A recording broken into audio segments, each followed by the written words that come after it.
Hello friends, welcome back to the channel, The Adventures of Al McMullan. Now you never know what old Al's up to, but today I'm going to be doing a little cooking. Yeah, that's right, old Al likes to cook, and basically I like grilling outdoors. I have a YouTube channel devoted to my grilling. I'll post a link to it up here somewhere if you're interested in checking it out. I'd appreciate it, and if you like the content, subscribe to that channel. But today, here on this channel, I'm going to be showing you how I cook biscuits. Now, I've always been the type of person that likes a good breakfast. My mom always got up early and cooked breakfast for my dad when I was growing up, and she made some of the best biscuits I ever ate. She made them from scratch.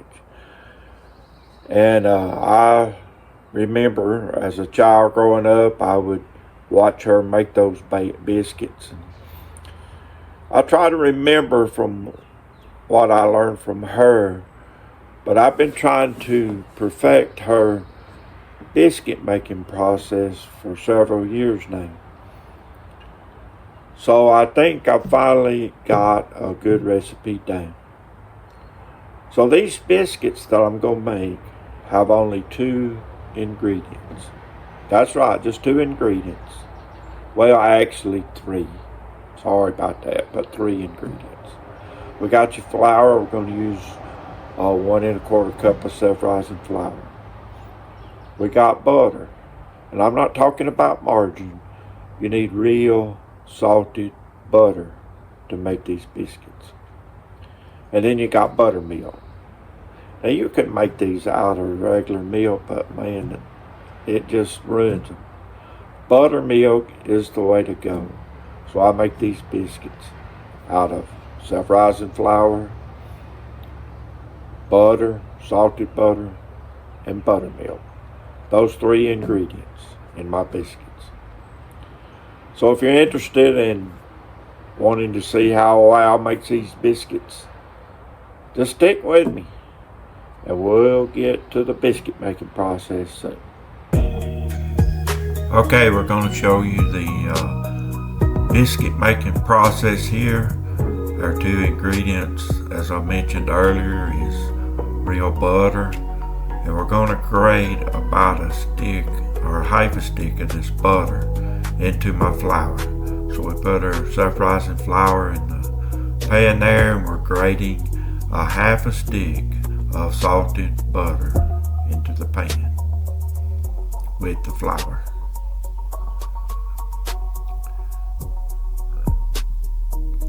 Then we're going to take that butter and we're going to coat my iron skillet really good. And I like cooking these in the iron skillet because it just gives the bottom of the biscuits brown up really good. And I just like cooking with cast iron. So I would recommend, if you have a cast iron pan, to use it because it makes the bottom of the biscuits really, really good. So we're just greasing the bottom of that iron skillet up really good with butter. Then we're going to incorporate that grated butter in with the flour. We're just mixing it, going to incorporate it real good and make sure it's mixed really well.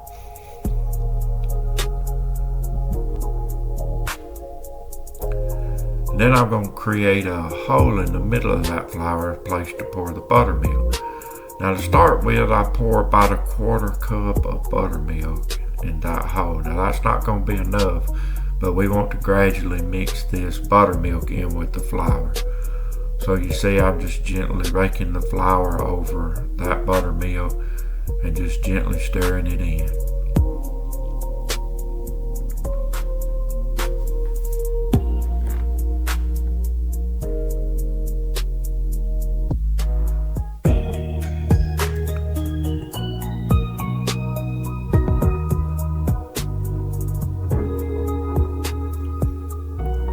And the object here is to get your dough really wet with the buttermilk. We don't want the dough to be kind of dry, so we're just adding a little bit of buttermilk as we go till we get it to the right consistency.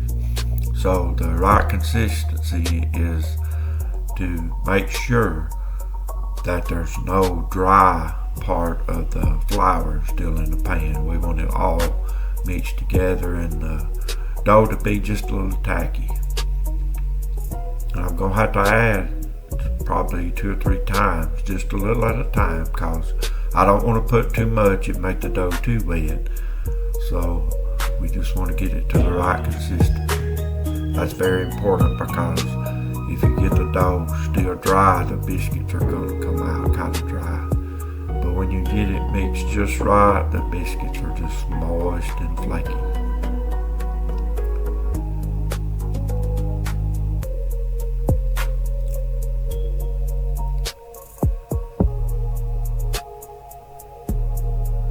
Yeah, I just add a little tad more. I'm just adding a little tad at a time till you get the right consistency.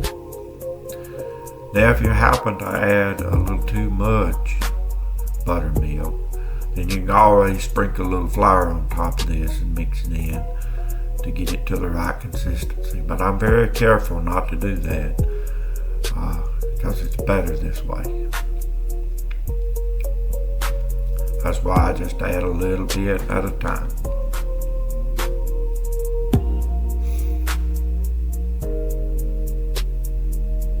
Okay, we have it the right consistency. It's not real wet and it's not real dry. So what I'm going to do now is add a little flour to my cutting board to keep the dough from sticking. When I pour it out on the board, I just spread that flour out real good and spoon that dough out on that cut board.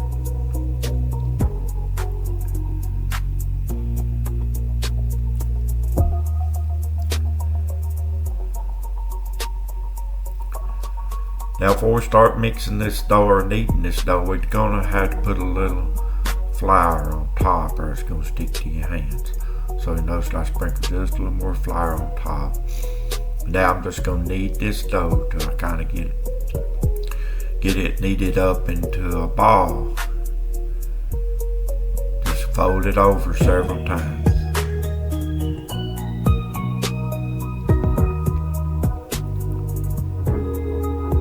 Then we're going to get our dough roller and sprinkle just a little bit more flour on top to keep the dough from sticking to your roller.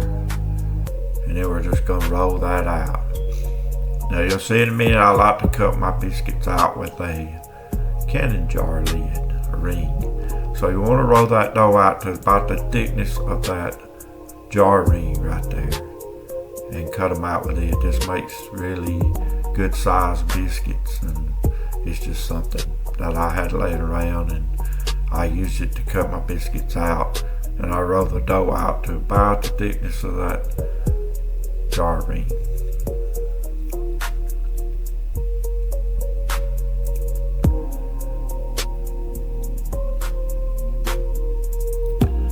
Now you notice I got all I can cut out of that, so I'm just going to take the remaining dough, knead it back together a few times and make it into a little ball and do the same thing till we use up most of that dough. Roll it out a little bit. Cut your biscuit out of it. And you'll notice I didn't roll it out hard enough to get 2 full biscuits in, so I'm going to take that remainder, knead it up into another ball, roll it out again, and cut my last biscuit. And you notice this made just enough biscuits to fill up that 8-inch iron skillet. So there we go, there's our dough ready to go in the oven. Now here we are with the dough or the biscuits out of the oven. And what we like to do once you come out is take about a tablespoon of melted butter, that same butter that we grated up into the flour, and just brush the top of those biscuits really good. And you notice I didn't let the top of the biscuits get really, really brown. When they start turning brown, that's when you need to get them out, and that's when you can make some really good flaky biscuits, and the bottoms of them are not burned. So brushing this melted butter adds flavor, it adds to the butter flavor, and it just really makes them biscuits shine and look good and taste good.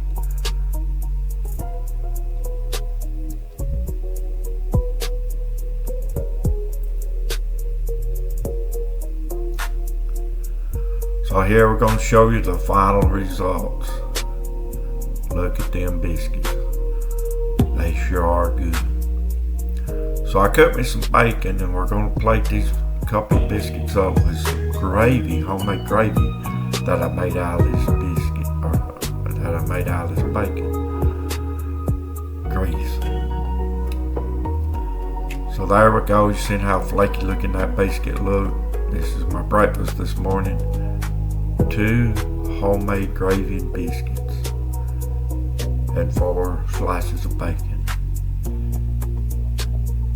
And this is so good. Now you can butter these biscuits on the inside and eat them with jelly. Just any way you like biscuits. These biscuits can be any way you want. And they are some really good biscuits. So here we go. This is my breakfast. Alright, there you go. That's how Al makes his biscuits.